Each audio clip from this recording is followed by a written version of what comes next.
My dear student, मैं हूं अरुण चौधरी और आप देख रहे हैं एसी स्टडी पॉइंट। तो बच्चों, हम पढ़ रहे हैं क्लास 3 साइंस की chapter number 7 light, sound and force. इसकी हमने कुछ टॉपिक पढ़ ली थी, जैसे कि हमारी light, sources of light, the moon, ये 3 टॉपिक हमने पढ़ लिया था। और आज हम पढ़ेंगे ट्रांसपेरेंसी ऑफ मटेरियल, जिसकी और टॉपिक्स है opaque object, transparent object, translucent object and shadow. ये सब आज हम कवर करेंगे।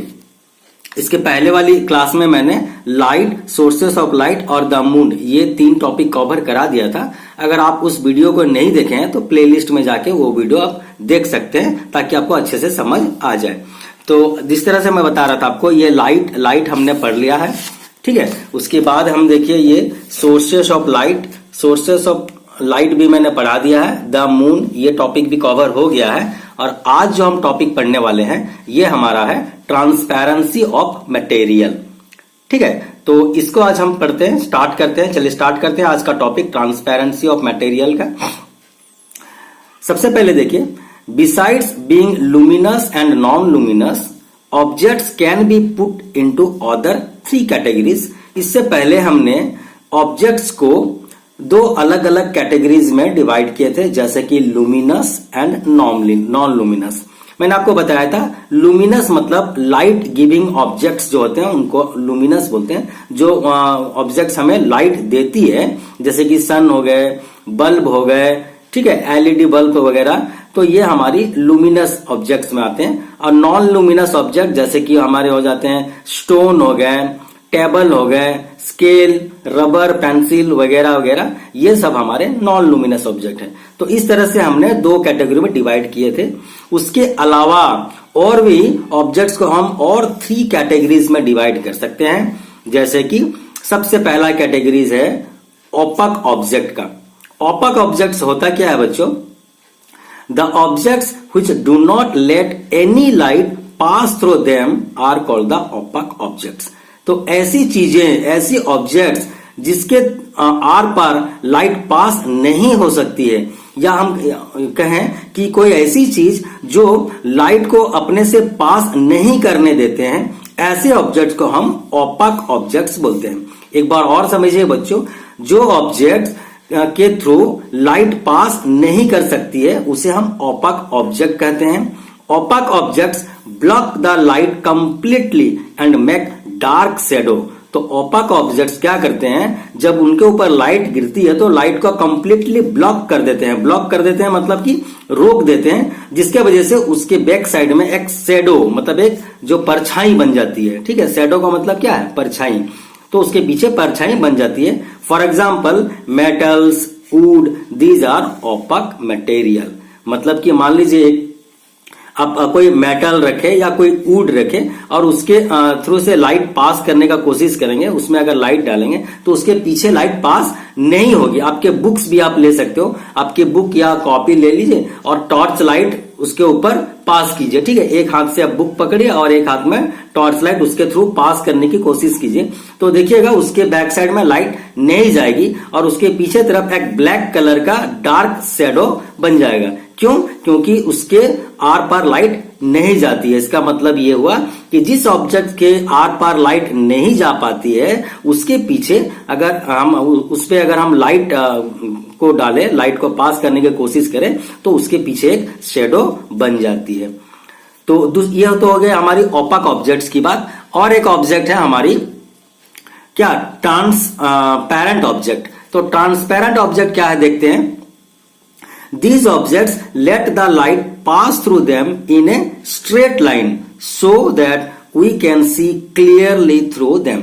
मतलब ऐसी चीजें, ऐसी ऑब्जेक्ट्स जिसके थ्रू लाइट कंप्लीटली पास हो जाती है और हम उसके आर पार भी देख सकते हैं, ठीक है। ऐसी चीजें जिसके थ्रू से लाइट कंप्लीटली पास हो जाती है और पास स्ट्रेट लाइन में होती है, सीधी लाइन में पास हो जाती है और हम उसके आर पार देख सकते हैं। Due to this property a transparent object does not form a shadow. तो इसकी इसी प्रॉपर्टी से, दिस प्रॉपर्टी माने किस प्रॉपर्टी, जो लाइट को अपने क्या आर पार करना जो कर लेते हैं ट्रांसपेरेंट ऑब्जेक्ट क्या करते हैं, जब उनके ऊपर लाइट गिराया जाता है तो वो लाइट को रोक नहीं पाते हैं और लाइट उसके थ्रू पास हो जाती है, जिसके वजह से वहां पर परछाई नहीं बनती है। ठीक है, तो इससे हमें यह सीखने को मिला कि जो ऑपाक ऑब्जेक्ट होते हैं वो लाइट को रोक देते हैं, उसके आर पार लाइट जा नहीं पाती है तो उसके पीछे एक शैडो बन जाती है। लेकिन उसी अगर उसके दूसरी ओर हम बात करें तो ट्रांसपेरेंट ऑब्जेक्ट क्या करते हैं, उनपे जब लाइट गिराई जाती है तो वो लाइट को रोक नहीं पाते हैं और लाइट सीधी लाइन में पास हो जाती है, जिसके वजह से परछाई नहीं बनती ट्रांसपेरेंट ऑब्जेक्ट की। Glass and water are some examples of transparent material. तो अगर हम इसकी एग्जाम्पल की बात करें, ट्रांसपेरेंट ऑब्जेक्ट की एग्जाम्पल की बात करें तो ग्लास जो शीशा होता है, कांच होता है, और वाटर ये एक होती है ट्रांसपेरेंट मटेरियल्स की क्या एग्जाम्पल। मतलब ग्लास में आप अगर देखेंगे तो लाइट अगर पास करेंगे तो लाइट आर पार हो जाती है। जैसे आप विंडो में जो ग्लास होती है देखते हैं, या आपकी जो व्हीकल्स में होती है, या आपकी जो बस वगैरह में है, कार में है, तो सामने जो ग्लास होती है वहां से हम आर पार देख सकते हैं, तभी तो हम ड्राइविंग करते हैं। तो वो ग्लास जो हो गई वो ट्रांसपेरेंट ऑब्जेक्ट की एक एग्जाम्पल है। उसके आगे की टॉपिक हम देखते हैं। देखिए, और एक इसमें टॉपिक है आपकी ट्रांसल्यूशंट ऑब्जेक्ट। क्या है हमारी एक टॉपिक और है ट्रांसल्यूशंट ऑब्जेक्ट। तो ट्रांसल्यूशंट ऑब्जेक्ट क्या है वो भी देख लेते हैं। Some objects let light pass through them only partially, for example tissue paper, cellophane paper, butter paper etcetera. Such materials make a faint shadow when light passes through them. तो ऐसे भी कोई चीजें हैं जो कि लाइट पूरी तरह से पार नहीं होने देते या पूरी तरह से रोक भी नहीं पाते। मतलब वो जो हो गए थोड़े आपके ओपाक ऑब्जेक्ट जैसा बिहेव कर रहे हैं और थोड़े ट्रांसपेरेंट ऑब्जेक्ट जैसा। मतलब कि ऐसी चीजें जिसमें लाइट थोड़ी बहुत पास कर सकती है, इसी का मतलब होता है बच्चों पार्शियली मतलब थोड़े बहुत पार हो सकते हैं, लाइट उसके थ्रू से पास हो सकते हैं। ऐसे ऑब्जेक्ट्स को हम बोलते हैं ट्रांसल्यूशंट ऑब्जेक्ट। तो अगर कोई आपसे पूछे कि व्हाट इज ट्रांसल्यूशंट ऑब्जेक्ट, आप बोलेंगे translucent objects are those objects that let light pass through them only partially. थोड़ी बहुत लाइट को पास क्या होते हैं ट्रांसल्यूशंट ऑब्जेक्ट्स में। तो उसकी एग्जाम्पल की अगर हम बात करें तो टिश्यू पेपर हमारे क्या कुछ वॉश करने के, साफ करने के काम में आते हैं। तो टिश्यू पेपर हम हैंड वॉश करते हैं ना टिश्यू पेपर से, जैसे हम कोई डिनर करने के बाद या लंच करने के बाद तो वो टिश्यू पेपर का यूज करते हैं।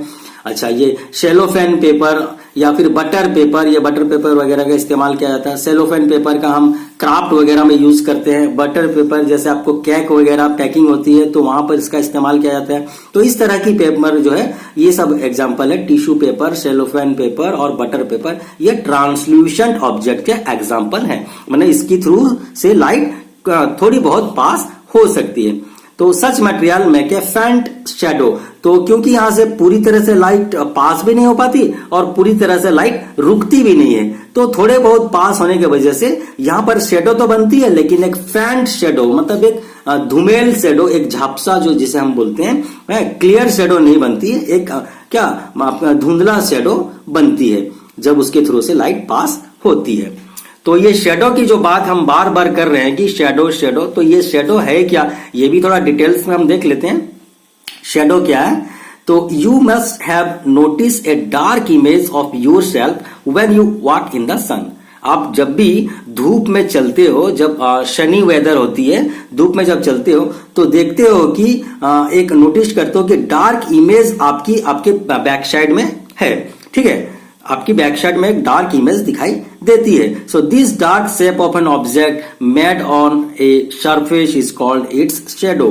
तो जो आपके आसपास में जो एक ब्लैक कलर का आपके दिखाई देते हैं, परछाई दिखाई देते हैं, उसी को हम बोलते हैं क्या, शेडो।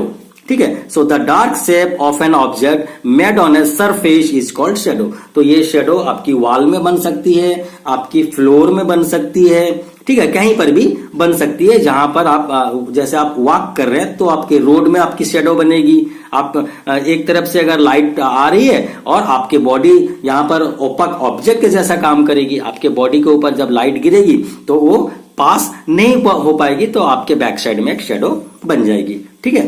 तो इसको और थोड़ा हम डिस्कस करते हैं कि how shadow are form, shadow कैसे बनती है वो देख लेते हैं।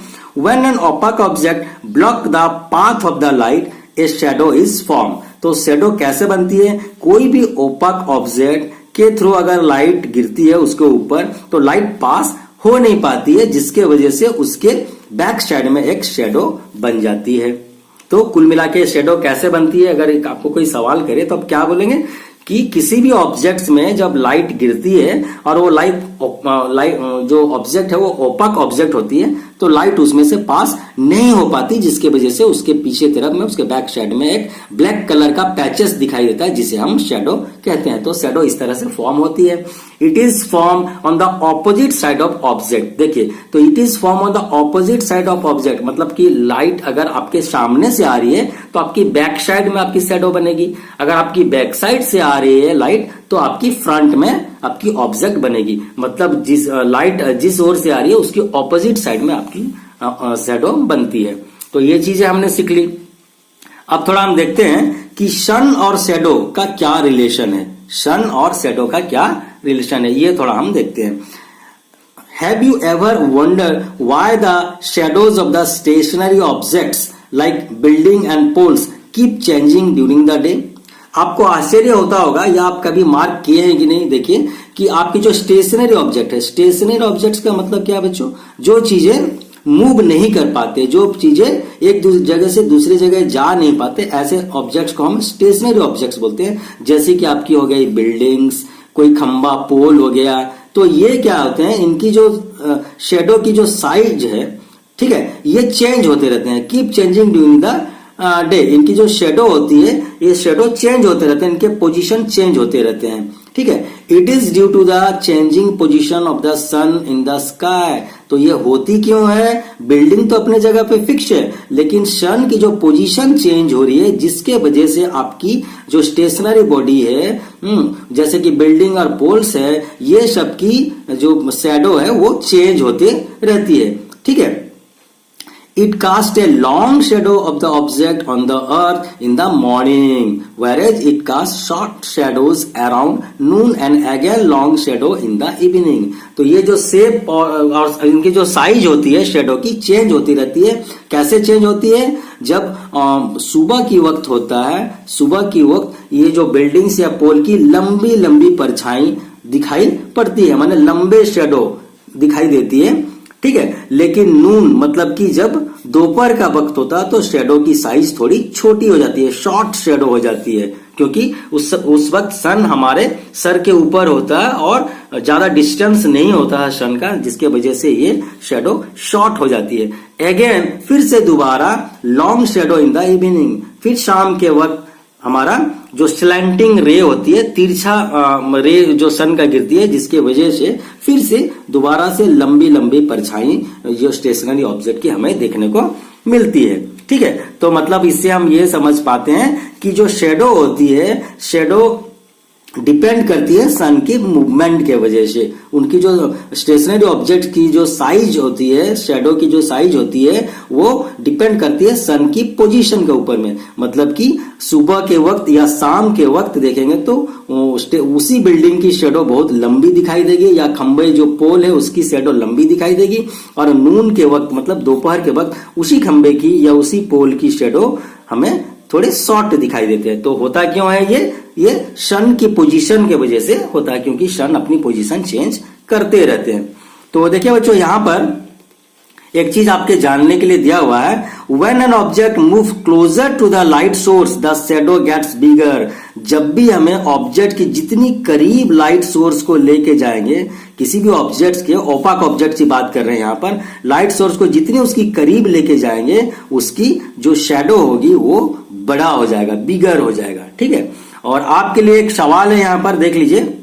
आर वी ओपाक और ट्रांसपेरेंट और ट्रांसल्यूशन व्हाई? ये सवाल आपके लिए है बच्चों कि हम जो है हम ह्यूमन बीइंग है, ये क्या ओपाक ऑब्जेक्ट है या ट्रांसपेरेंट ऑब्जेक्ट है या ट्रांसल्यूशेंट ऑब्जेक्ट है? इसके आंसर आप कमेंट बॉक्स में लिख के मुझे बताइएगा कि हम जो ह्यूमन बॉडी हैं या आप लोग हो बच्चे, या आप ओपाक हो या ट्रांसपेरेंट ऑब्जेक्ट हो या ट्रांसल्यूशेंट ऑब्जेक्ट हो, आप कौन सी ऑब्जेक्ट में आते हो? ह्यूमन बॉडी जो है वो कौन सी कैटेगरी में आती है? ओपाक में आती है या ट्रांसपेरेंट में आती है या ट्रांसल्यूशेंट में आती है? इसकी आंसर आप हमें कमेंट बॉक्स में लिख के बताइएगा। तो बच्चों आज की जितनी टॉपिक्स थी हमारी ट्रांसपेरेंसी ऑफ मटेरियल्स की, ओपाक ऑब्जेक्ट, ट्रांसपेरेंट ऑब्जेक्ट और ट्रांसल्यूशेंट ऑब्जेक्ट, शैडो वगैरह हमने पढ़ लिया। और नेक्स्ट टॉपिक में हम इसकी और एक जो नेक्स्ट क्लास में पढ़ेंगे साउंड टॉपिक है, वो बहुत ही इंटरेस्टिंग टॉपिक है, उसे हम पढ़ेंगे। तो आज के लिए बस इतना ही। Thank you very much.